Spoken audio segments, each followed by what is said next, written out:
Very good morning students. So हम लोग अपने लास्ट वाली क्लास में प्रीवियस क्लास में कंप्लीट किए थे कि सिंपल बार डायग्राम क्या होता है and how to draw a simple bar diagram. Simple bar diagram को ड्रॉ करने के लिए हम लोगों ने एक हॉरिजॉन्टल मेथड यूज़ किया था और एक वर्टिकल मेथड यूज़ किया था। आपको ये दोनों ही मेथड पता होने चाहिए। मोस्टली जब क्वेश्चन में अगर अलग से मेंशन रहेगा कि आप इसका हॉरिजॉन्टल एंड वर्टिकल दोनों ही टाइप का डायग्राम बनाओ, अगर क्वेश्चन में मेंशन्ड है तो जो है आप दोनों ही टाइप का बनाओगे डायग्राम। बट इन केस कुछ भी नहीं लिखा हुआ है तो ज़्यादातर प्रेफर करना कि वर्टिकल बार डायग्राम ही ड्रॉ किया जाए अपने आप से। ओके, फिर नेक्स्ट आगे बढ़ते हैं अपने सेकंड टाइप में, टाइप्स ऑफ डायग्राम में। वन डायमेंशनल डायग्राम में हम लोगों ने फर्स्ट वाला सिंपल बार डायग्राम कंप्लीट कर लिया। नाउ सेकंड टाइप है मल्टीपल बार डायग्राम। मल्टीपल बार डायग्राम क्या होता है? ऐसा डायग्राम, ये डायग्राम यूज़ होता है जब हमें कंपैरिजन करना होता है बिटवीन टू और मोर वेरिएबल्स। जब हमें दो या दो से ज़्यादा वेरिएबल को किसी एक पर्टिकुलर ईयर के बेसिस पे कह सकते हैं या किसी एक पर्टिकुलर वेरिएंट के बेसिस पे हमें उसको कंपैरिजन करना है, तो हम क्या करते हैं, मल्टीपल बार डायग्राम बनाते हैं। मल्टीपल बार डायग्राम का देखो ये मतलब होता है कि जो बार है वो मल्टीपल रहेगा, यानी कि दो या दो से ज़्यादा रहेगा।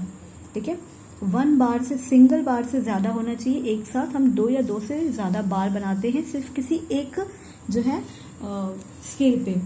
ओके, देखो लाइक इनकम एंड एक्सपेंडिचर, अगर हमें किसी चीज़ का इनकम या एक्सपेंडिचर जो है उनके बीच में कंपैरिजन करना है कि कितना इनकम मिला, कितना एक्सपेंडिचर हुआ, या इंपोर्ट और एक्सपोर्ट में कि किसी पर्टिकुलर ईयर में मान लो 2005 में कितना इंपोर्ट होता है और कितने एक्सपोर्ट होते हैं गुड, इस तरीके से कंपैरिजन करना हुआ अगर डिफरेंट ईयर्स में। ये चीज़ करने के लिए हम क्या यूज़ करते हैं, मल्टीपल बार डायग्राम मेथड यूज़ करते हैं। मल्टीपल बार डायग्राम जो है उसका एक अदर नेम होता है, उसको कंपाउंड बार डायग्राम के नाम से भी जाना जाता है। मल्टीपल बार डायग्राम की जगह अगर क्वेश्चन में कंपाउंड बार डायग्राम लिखा हुआ है तो हमें कंफ्यूज नहीं होना है, इसका सेम मतलब यही होता है कि मल्टीपल बार डायग्राम। ओके, इसमें बस एक बात का आपको ध्यान रखना है कि जो डिफरेंट बार्स होते हैं, मल्टीपल बार मतलब एक से ज़्यादा बार बनेंगे, तो जो डिफरेंट बार्स होते हैं उन्हें हम एक दूसरे से डिस्टिंग्विश करेंगे, एक दूसरे से अलग दिखाएंगे। कैसे? By drawing different shades colour, so that एक बार दूसरे वाले बार से अलग दिखे। अगर हम दोनों ही बार को, इसको भी हम इस तरीके से प्लेन रेक्टेंगल बना लिए, इसके बाद एक और हम यहाँ बना लिए, तो हमें पता ही नहीं चलेगा कि कौन सा जो है इम्पोर्ट दिखा रहा है, कौन सा एक्सपोर्ट दिखा रहा है। तो इस केस में हमें एक बार को अलग डिज़ाइन बनानी पड़ती है या अलग कलर करके या शेड करना पड़ता है, और दूसरे वाले को उससे पहले वाले से थोड़ा डिफरेंट रखना पड़ता है, सो डैट हम यहाँ डिस्टिंग्विश कर पाएंगे कि अच्छा ये इनकम का बार है और ये इनकम का है और ये एक्सपेंडिचर का है। या इसे हम इंडेक्स में छोटा सा बना के दिखाते हैं कि ये जो है ये इनकम शो कर रहा है और दूसरा वाला जो है ब्लैंक वाला बार वो क्या शो कर रहा है, आपका एक्सपेंडिचर शो कर रहा है। ठीक है, इसको समझने के लिए हम एक एग्जाम्पल लेते हैं। एग्जाम्पल नंबर 5 आपकी बुक में भी गिवन है, देखिएगा। सी, इस एग्जाम्पल में क्या बताया है कि ये जो फॉलोइंग डेटा है relates to various deposit in crore. Deposit दिखा रहा है, बैंक में डिपॉजिट होते हैं। बैंक में कैसे कैसे डिपॉजिट होते हैं, अलग अलग ईयर में हुए, current deposit, saving deposit and fixed deposit. 3 तरह के डिपॉजिट हुए बैंक में, और 2002, 2003, 2004, 2005 ये 4 ईयर्स के डिपॉजिट्स को यहाँ पे शो किया गया है। अब इसको आपको प्रेजेंट करना है एक मल्टीपल बार डायग्राम में। मल्टीपल बार डायग्राम में प्रेजेंट करने के लिए सबसे पहले हम क्या करेंगे, क्या किस चीज़ का ये डायग्राम बन रहा है, डिपॉजिट्स इन बैंक का। बैंक में जितने भी हम various deposits of a bank, तो हम उसे एक हेडिंग देंगे कि डिपॉजिट्स इन अ बैंक। उसके बाद यहाँ पे 1, 2, 3, 4 ईयर हैं और डिपॉजिट्स हैं, और डिपॉजिट्स में नंबर लिखे गए हैं। तो ये जो डिपॉजिट्स हैं अमाउंट है उनकी, है ना, यहाँ पे अमाउंट है, तो अमाउंट को हम वाई एक्सिस पे शो करेंगे। यहाँ पे लिख के दिखाएंगे कि अमाउंट ऑफ डिपॉजिट है क्या, वाई एक्सिस में, और अमाउंट किस में लिखा हुआ है, यहाँ ब्रैकेट में आपको बताया था ना अमाउंट इन करोड़ है, तो हम भी बताएंगे कि इन रुपीज़ इन करोड़। और उसके बाद जो ईयर्स हैं वो हम एक्स एक्सिस पे ईयर शो करेंगे। यहाँ पे लिखा हुआ है जैसे आपका कि ईयर है।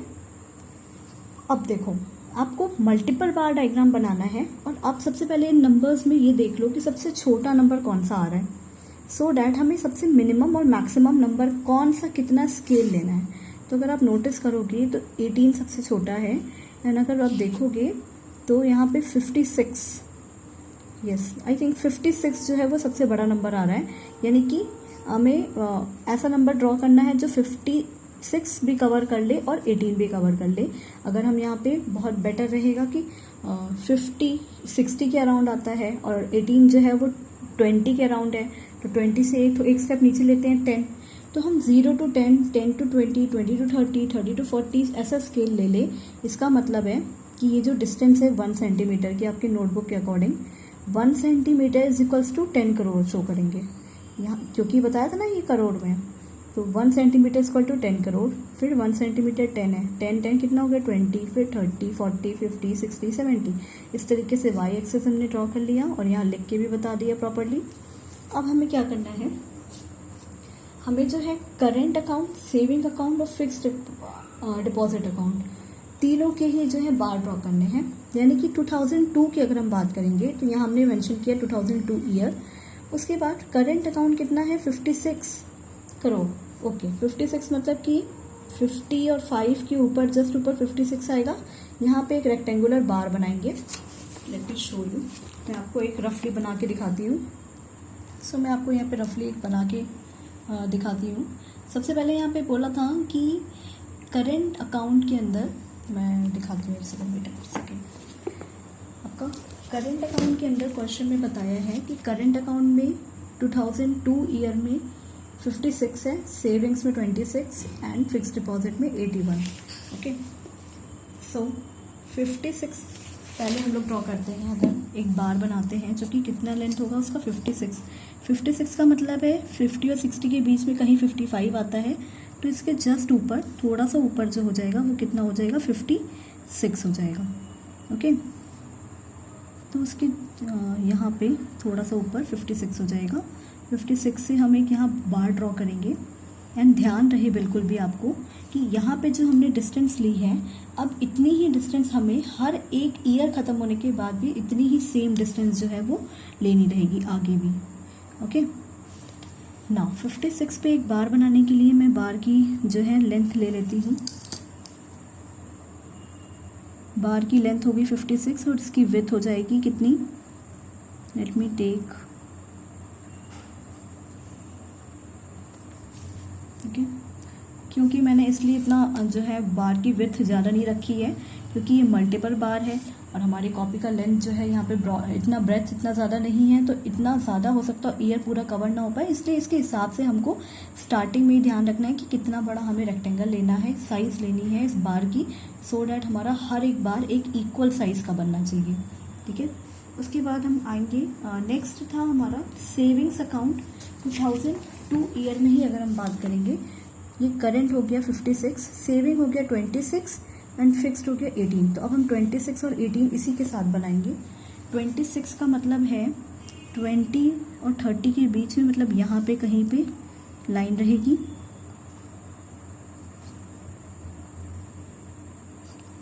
और उसके बाद हमें बनाना है कितना 18।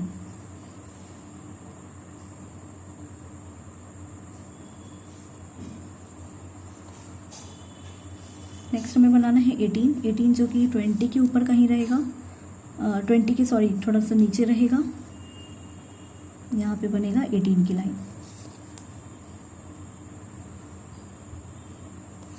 ठीक है, अगर आप देखोगे तो मैंने तीनों ही बार का जो लेंथ है वो तो उसके मैग्नीट्यूड के अकॉर्डिंग लिया है, लेकिन ब्रेथ तीनों का ही एकदम इक्वल लिया है। यहाँ मैं लिख दूंगी 2002।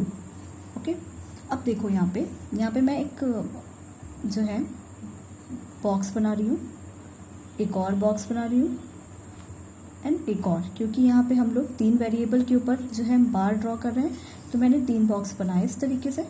अब मैं क्या करूँगी, यहाँ पे 3 वेरिएबल में कौन कौन से थे, एक में लिखा हुआ था करेंट अकाउंट, करेंट डिपॉजिट,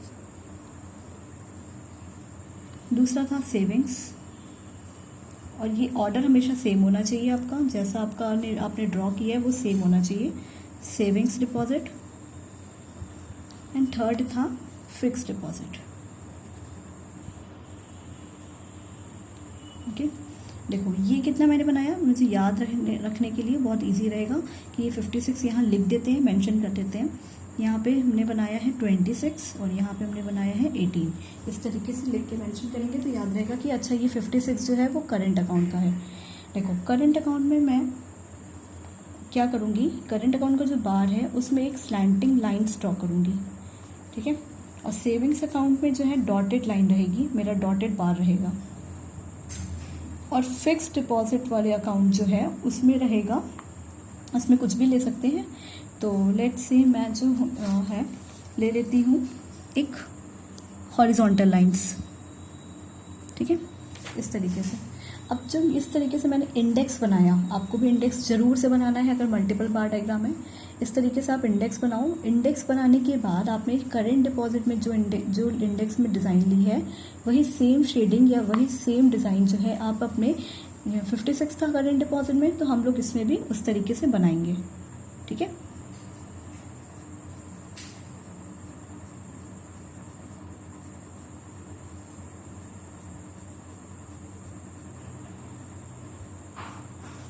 और हमने सेविंग डिपॉजिट में क्या लिया था, डॉटेड लिया था, तो चलो ठीक है, फिर यहाँ पे डॉटेड बना देते हैं। And after that fixed deposit में जो है हॉरिजॉन्टल लाइंस थी, हॉरिजॉन्टल लाइंस बना देते हैं। इस तरीके से क्या होगा, आपका ये मल्टीपल बार डायग्राम कंप्लीट हुआ सिर्फ एक ईयर का। अभी तो सिर्फ एक ईयर का कंप्लीट हुआ है।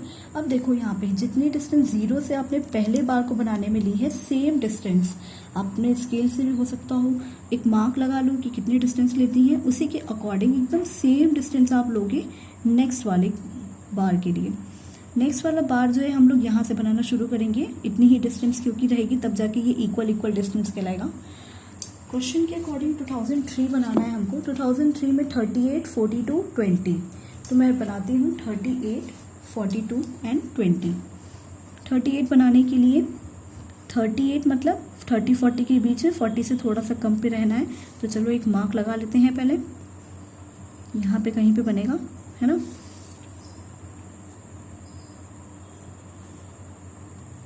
इस तरीके से मैं एक बॉक्स बार बना लूँगी यहाँ पे। ये मेरा बन गया 38 करंट अकाउंट का डिपॉजिट। फिर सेविंग्स अकाउंट में मैंने बनाया है 42। देखो आप 40 से थोड़ा सा ऊपर है तो ये बन गया, मैंने यहाँ लिख देती हूँ 42। एंड 42 में आपको क्या बनाना था, एक डॉटेड लाइन बनानी थी, तो डॉटेड लाइन कर देते हैं। डॉटेड बार रहेगा क्योंकि अकॉर्डिंग टू द इंडेक्स, और इंडेक्स में मैंने बीच में, हर बार बीच में अगर मैंने सेविंग्स ली है तो आपको भी जो है हर बार बीच में ही सेविंग लेनी है। क्यों? क्योंकि अगर आप जो एक पैटर्न फॉलो कर लोगे फर्स्ट वाले बार में, वही सेम पैटर्न आपको आगे आगे आगे इस तरीके से हर वाले में फॉलो करना रहेगा। ओके, देन यहाँ पे फिक्स डिपॉजिट में लिखा था कितना 20, तो मैंने 20 यहाँ पहले ही बना लिया है। उसके बाद मैं इसमें इसी तरीके से यहाँ पे हॉरिजॉन्टल लाइन बना दूंगी इस बार के लिए। आफ्टर दैट मुझे फिर से जो है यही सेम डिस्टेंस लेनी रहेगी। सेम डिस्टेंस के लिए मैंने जो है यहाँ पे देख लिया था कि यहाँ पे कितनी दूरी पे ड्रॉ करना है, उसी के अकॉर्डिंग मैं यहाँ पे फिर से जो है, ताकि इनके बीच में हमेशा डिस्टेंस क्या रहे, इक्वल रहे। एंड आपको 2000 ये यहाँ पे आप लिख के बताओगे 2003 है। 2004 में 32 ड्रॉ करना है। 32 का मतलब है कि 30 से थोड़ा सा ऊपर, है ना। तो 30 देखो 10, 20 और 30 यहाँ आता है लाइन, तो 32 मतलब इधर कहीं पे आएगा, यहाँ पे 32 हो गया। उसके बाद 43 है सेविंग डिपॉजिट के लिए लाइन। सेविंग डिपॉजिट के लिए 43 है। 43 का मतलब है ये 40 की लाइन है, तो 43 यहाँ कहीं ऊपर आएगा थोड़ा सा, तो इसको मैं क्या करूँगी, यहीं से, अभी मैंने ऊपर लाइन नहीं ड्रॉ की थी, अब मैं बनाते बनाते जो है आपको आदत हो जाएगी, आप कितनी जल्दी बना लोगे। तो यहीं से आप क्या करोगे, एक लाइन ऊपर ड्रॉ करोगे। 40 हो गया, 43 यानी कि थोड़ा सा ऊपर। देन उसके बाद 25 फिक्स डिपॉजिट है 25। ओके, तो 43 की दूसरी लाइन जो है वो ऊपर ही आएगी इसकी बराबर तक, तो यहाँ पे मैंने ड्रॉ कर लिया 43 तक। फिर 25 बनाना है मुझे, यानी कि 10, 20 और यहाँ बीच में आएगा 25, तो बीच में मैं यहाँ पे 25 लेके ड्रॉ कर ली। और देखो एक बार में ही तीनों बार जो है इतनी आसानी से बन गया। अब मैं ऊपर की लाइन जो है कवर करके उसे ज्वाइन करके उसे बार को कंप्लीट कर दूँगी। ठीक है, बहुत सिंपल होता है, बस आपको नीट एंड क्लीन काम करना है, बहुत ही नीटली ड्रॉ करना है, सो डैट दिखने में अट्रैक्टिव लगे, और सब में आप देखोगे तो यहाँ डिस्टेंस, यहाँ डिस्टेंस और यहाँ डिस्टेंस, सब डिस्टेंस एक बराबर है। ये तीनों बार की साइज़ भी बिल्कुल एक जैसी है। इस तरीके से फेयरली एंड नीटली वर्क करना है, ठीक है। यहाँ पे मैंने कितना लिया था 32, यहाँ लिख देती हूँ। यहाँ मैंने लिया है 43 और यहाँ लिया है मैंने 25। अब इस तरीके से मैं वापस से इसको शेड करके प्रॉपरली बना दूँगी। सी मैंने यहाँ पे 2005 भी जो है बना लिया। 2005 में 40, 30 एंड 30 इस तरीके से बना था। तीनों का जो है मैंने अकॉर्डिंग टू द इंडेक्स जो भी मैंने लिया था डिज़ाइन शेडिंग, वो सेम डिज़ाइन बना ली यहाँ पे। इस तरीके से आपका मल्टीपल बार डायग्राम यहाँ पे कंप्लीट हुआ। तो I hope multiple bar diagram आपको समझ में आया है, उसमें क्या कैसे कैसे चीज़ें बनानी है। डिस्टेंस का ध्यान रहे, हर बार इक्वल डिस्टेंस होना चाहिए। बार की विड्थ का ध्यान रहे, बार की विड्थ जो है हर बार एक दूसरे की इक्वल होनी चाहिए। ऐसा कुछ नहीं लगना चाहिए कि एक बार जो है बहुत पतला बन गया है, एक जो है बहुत ज़्यादा चौड़ा बन गया है। एकदम नीट एंड क्लीन इस तरीके से फेयर वर्क आपका लगना चाहिए। ओके, मैं कुछ क्वेश्चंस दूंगी, 1-2 क्वेश्चंस दूंगी मल्टीपल बार डायग्राम से रिलेटेड। आपको ये कंप्लीट करना है इन योर फेयर नोटबुक, अपने फेयर नोटबुक में ही कंप्लीट करिएगा। प्लस मल्टीपल बार डायग्राम को अदर किस नेम से पुकारा जाता है, किस नेम से बुलाया जाता है, ये सारे क्वेश्चन MCQ टाइप क्वेश्चन के लिए इम्पॉर्टेंट हैं। तो उसको एक बार से फिर से पढ़ना, ध्यान से पढ़ना एंड याद रखिएगा। Okay, thank you class.